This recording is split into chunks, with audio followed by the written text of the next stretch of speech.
Welcome to the Freak Show, fellow freaks. I'm Matthew Brockmeyer, And I'm Christa Carmen, and this is Murder Coaster. Ladies and Gentlemen. I am absolutely thrilled to announce the release of Murder Coaster co-host Christa Carmen's novel, Daughters of Block Island. It is a book filled with mystery, murder, intrigue, ghosts, red herrings, twists and turns, an underground labyrinth of dungeons and tunnels, and a haunted mansion. Everything a Murder Coaster listener would want in a spooky and gothic tale of crime and deception. It's already being lavished with praise. Booklist calls it a compelling and atmospheric thriller. Kirkus Reviews calls it great fun. And Cemetary Dance says the Gothic horror novel just received a massive shot of adrenaline to its bleak but beautiful heart, and readers will be smiling under candlelight for years to come. An exceptional new talent has arrived, and it's already hit the #1 bestseller list on Amazon in a variety of genres. A huge congratulations to you, Christa. Oh my goodness, thank you so much. I appreciate that. Absolutely. I really loved it. Thank Now, you. I can't help but to feel that Daughters of Block Island is a love letter to the Gothic novel. It's just dripping with literary allusions from everyone from Mary Shelley to the Bronte sisters, Poe, Walpole, and Radcliffe. It's just too many to even list. What is it that draws you to the Gothic novel, and how long have you been obsessed with them? Yeah, it's funny because I don't think I realized how obsessed I was with the Gothic novel until I started writing. The first novel that I ever tried to write, I don't know if that's the way. The first novel I ever wrote, that's not really fit to for anyone's eyes but mine, was so Gothic. It was like over the top Gothic. And it makes its way into tons of my short stories. And then basically the three finished novels that I've written since that first attempt have all been Gothic one way or another. So yeah, I grew up reading a wide variety of mostly horror, but definitely dark fiction, thriller, mystery. And I just always was drawn to like the formula. There's something about the formula when the sum being so much greater than the individual parts in terms of like the decaying Gothic castle, the damsel in distress that usually like pulls herself together enough to come out triumphant in the end, the buried secrets and the return of the repressed, and the rain drenched soap, atmospheric. I just love all of it. It's, I think, a really good way to describe how much I love it is like the movie Crimson Peak. Unfortunately, the story is like not really great, but all of the beautiful trappings that are on display in that movie are just like when I think of gorgeous Gothic, I like want to live in that movie. Nice. I felt allusions to modern horror as well. Like in particular, Stephen King's The Shining. Instead of a hedge maze, you have a mulberry maze. And I love mulberries, by the way. You have my mouth Yes. watering. And I couldn't help but to think that Room 215 in your book was an allusion to Room 217, especially with the creepy bathtub. You know, you can't not have, as a horror lover, horror writer, you can't not have it in your brain, especially since I got married at the Stanley Hotel and we have wedding pictures outside of the room. And but I couldn't be too on the nose. So yes, very much so. It's like, let's just change it up enough, a little bit. And what were the other ones you said? Other modern horrors, The Shining Well, I and felt the narrative structure was a little bit like Psycho. I don't want to give away you any know spoilers, but you are not the first person to say that. And in this case, I have to admit that that was not intentional.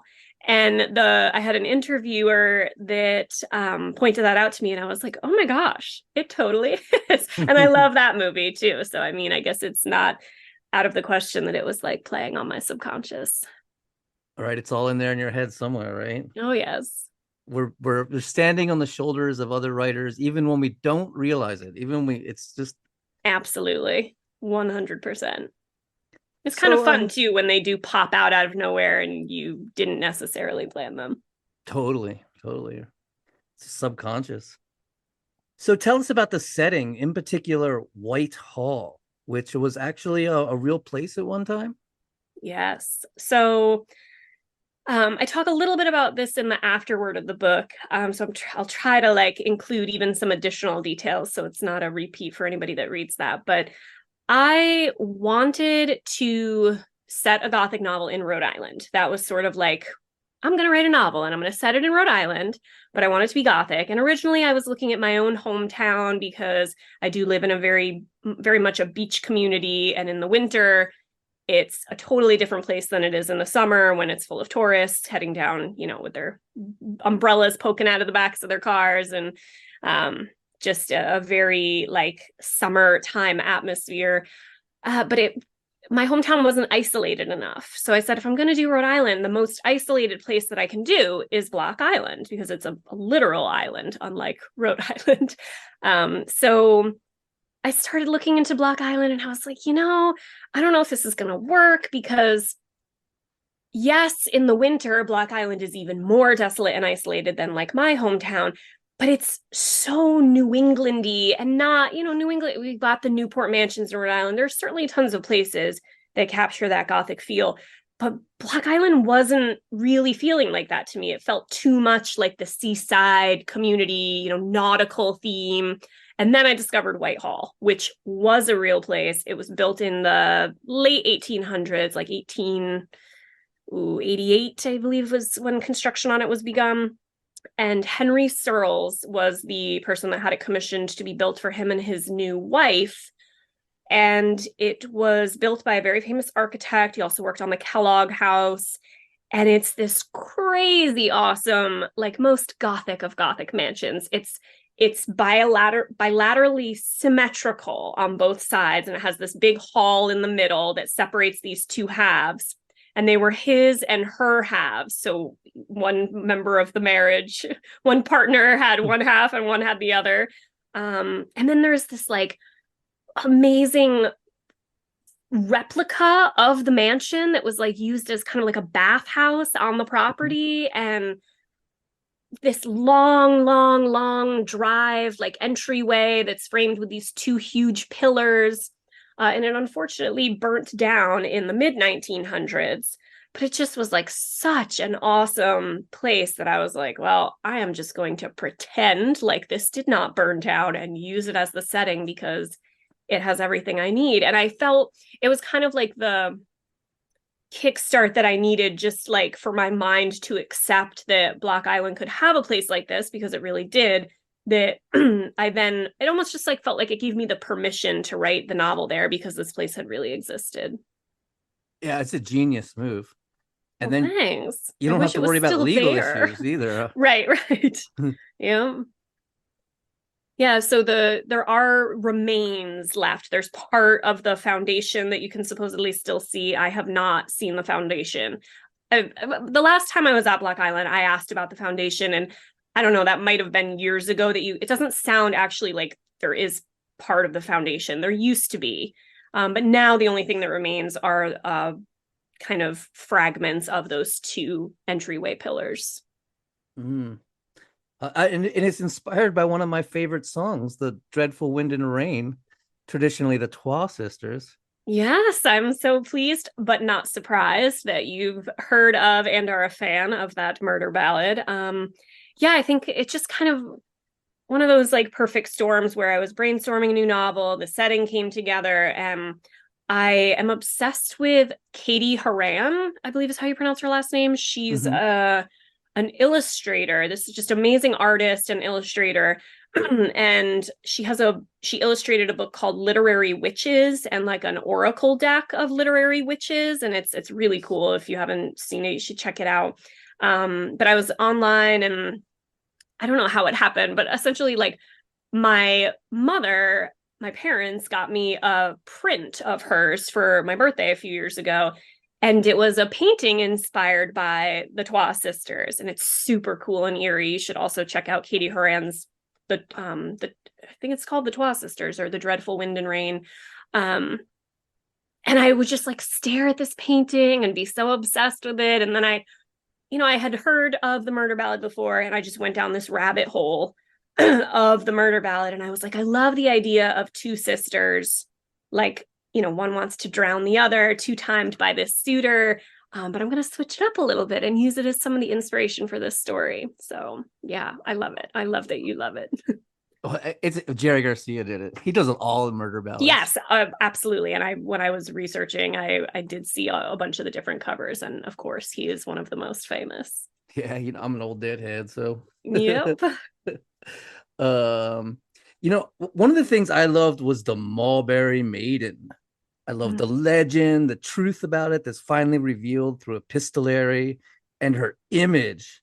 I'm just going to give the listeners a little taste of her image.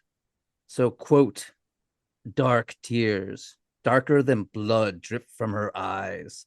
The skin of her cheeks has been sloughed away as if the tears are poisoned. Her hands are full of what looks like entrails. But then you catch the tart scent of mulberries. She wrings her hand and blood red juice drips between her clenched fingers. I just love it, man, so much. Was there anything in particular that inspired that ghost, or did you just come up with that all on your own? I think I came up with it all on my own. I want to say that I made her up myself. I did make her up myself. One of the things that I do tend to do is I saturate myself in like imagery that I want to have in my head when I'm writing. And I did look, bringing back Crimson Peak. The imagery in Crimson Peak, like those Guillermo del Toro, like red ghosts and the black twisted, almost like ink tar looking creatures. I think there was some of that in my head. I mean, I won't say too much, just no spoilers, but obviously the ghost in my novel is like not to that extreme, but I do think those kinds of those kinds of images were in my head when I was writing her. So cool. So cool. So I also loved the rules to survive a Gothic novel, and how the characters are constantly breaking them. How about we go through them and you tell me what books inspired each one? Okay. We'll see if I can. Rule number 1, be wary of opportunistic men. So Jane Eyre definitely was that, but there's a ton, like that could be maybe any and all. But Jane Eyre is the first that comes to mind that I definitely remember like rereading before I finished the writing of this manuscript. You mentioned her a few times, or mentioned that book a Yes. few times. Yes. Rule number 2, don't go into any dungeons. The Pit and the Pendulum. Oh, yeah, definitely the Pit and the Pendulum. I don't, that might have been one of the more generic, like, and maybe the monk. I feel like the abbey, the monk, the not so much a dungeon, but like the basement area of the monk. Yeah, the abbey and the monk. Rule number 3, if a storm descends, remain in your room. I don't know. That might definitely be a generic one too. I Just don't. all of them. That's It's like always raining and lightning, right? exactly. And like I went really far with that in my book. Yeah, I it was was like, I don't raining care. pretty hard. It is literally going to rain the entire book. I don't care. I'm doing it. I was watching a House of a Thousand Corpses. I know you're a big fan, and with Rob Yes. Zombie talking over it. Oh, And nice. I think he's I've watched that one too. yeah, it's really cool. And he's like, they're in the beginning when they first come into the house, the Yes. Firefly house. There's just like nonstop lightning, and he's like, Yes. I don't think I really noticed just how much damn lightning I was using. It's almost kind of ridiculous, isn't it? That's amazing. That's amazing. And I love that movie, but also that scene is just killer. Yeah, when she takes his glasses from him, I love her. She's so Me too. nice. Rule 4, don't have sex with anyone. They might be your long lost brother. So this is definitely The Monk. The Monk. I have a treasured copy of The Monk that Stephen King wrote the introduction to, and I've read it numerous times. And that one's The Monk for sure. It's not Gothic horror, but I was thinking Shakespeare's The Twelfth Night too. That could work too. Rule 5: stay away from family members in general to avoid the passing down of an ancestral curse. So that one I was kind of thinking Eleanor in Haunting of Hill House, and like her very fraught and complicated relationship with her mother. And there's fraught, complicated relationships between daughters and mothers in The Daughters of Black Island. Or maybe that Fall of the House of Usher too. And The Fall of the House of Usher. Yes. 6: take your nightmares seriously.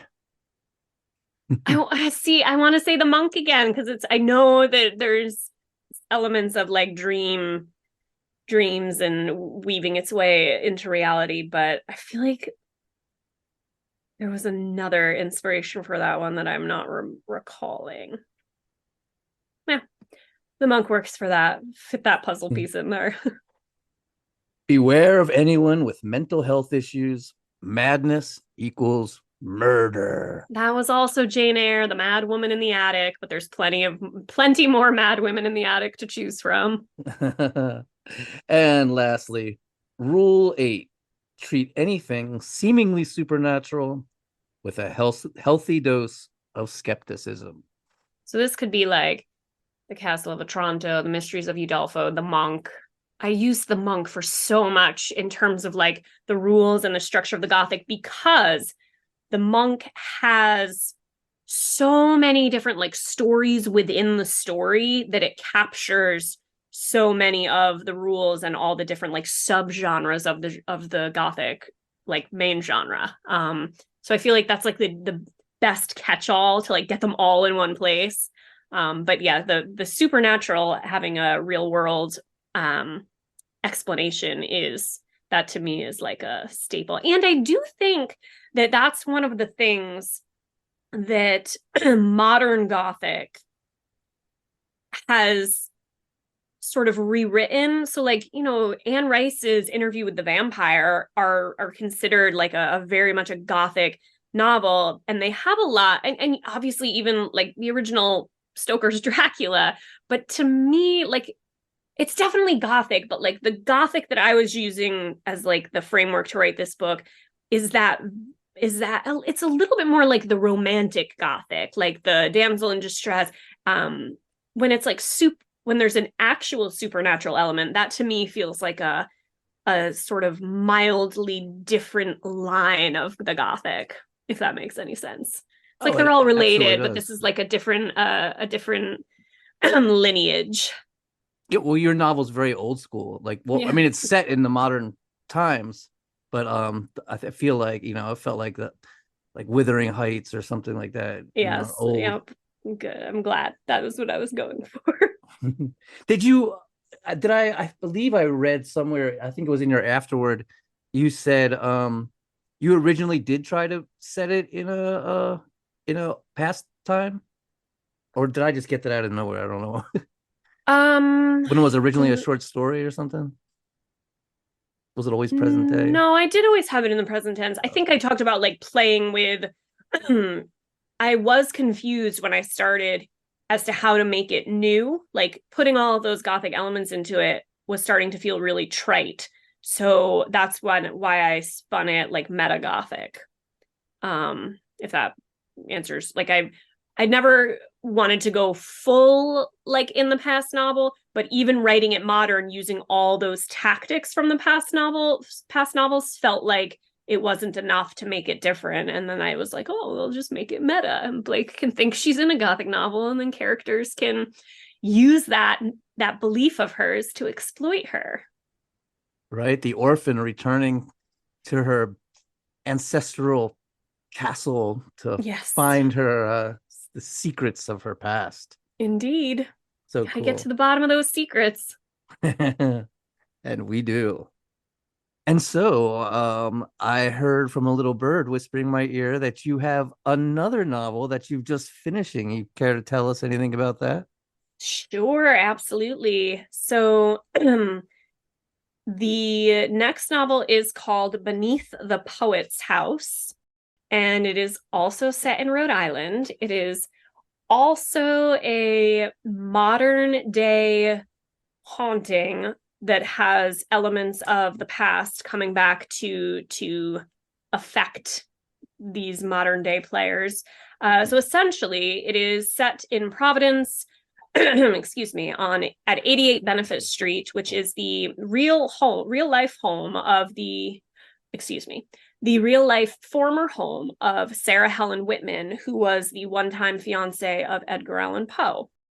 So Sarah Helen Whitman and Edgar Allan Poe, it's sort of like a residual haunting is taking place at 88 Benefit Street with the new tenant and a certain novelist that she starts having a relationship with, and how the past comes into play in the present.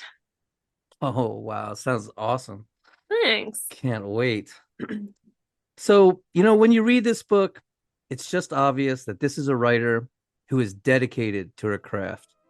And just to let listeners know, we met many years ago in a writer's workshop hosted by Peter Straub, and I could just see right away how gifted you were. You're a lover of literature, you studied hard, you got your MFA, and it's just been such a joy to see you climbing the ladder, putting out short stories, getting awarded, being nominated for a Stoker, putting all this hard work and passion into your craft, all culminating into this wonderful novel. And you've really just earned your success, which is a huge congratulations. Well, thank you so much. But I have to say that the same can be said for you, with phenomenal short story collections to your name and a gorgeous novel. But yes, we absolutely bonded in 2017 over our love of true crime, essentially, because we were both working on novels that were like fiction disguised as true crime, and our interest in Charles Manson. So Charlie Manson brought us together. That's right. And that is a relationship that is bound to last. Come on now. Oh gosh. Ladies and gentlemen, Christa Carmen. Her novel Daughters of Block Island is available everywhere you get fine books. Go get yourself a copy, give it a read. You're guaranteed a spooky and thrilling good time. I'll put an Amazon link in the show notes. Thank you so much. Thank you.